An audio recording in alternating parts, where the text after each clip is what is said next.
Okey, selamat datang ke Kedah.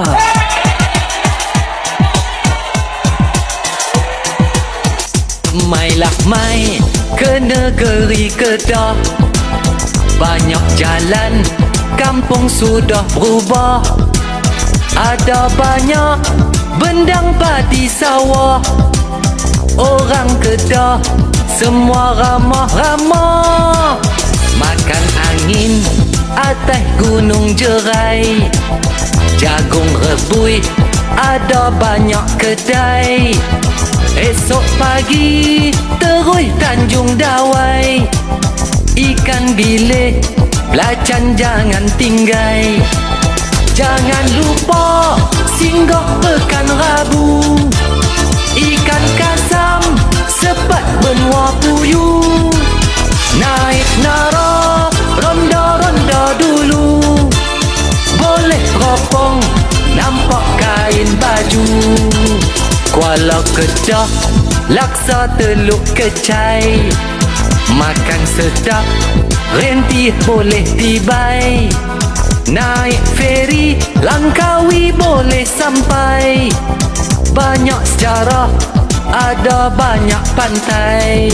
Asyik.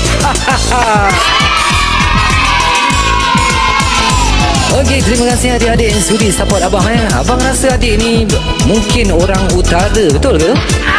Oh, sorry, maafkan abang. Okey, terima kasih kepada yang mendengarkan lagu ini. Okey, marilah kita sama-sama berhibur bersama-sama. Salam hujung minggu kepada anda semua, rakan taulan dan teman-teman sekalian. Okey, sekali lagi siapa yang tahu lagu ini boleh nyanyi bersama saya. Alright, jom enjoy. Langkawi ada pantai Cenang, tempat mandi budak boleh berenang. Minyak gamat ada burung helang. Bebas cukai borong bawa pulang. Pekan Changlun Bukit Kayu Hitam. Hari Minggu Retong Neru-Neram. Boleh beli sikit beras siam.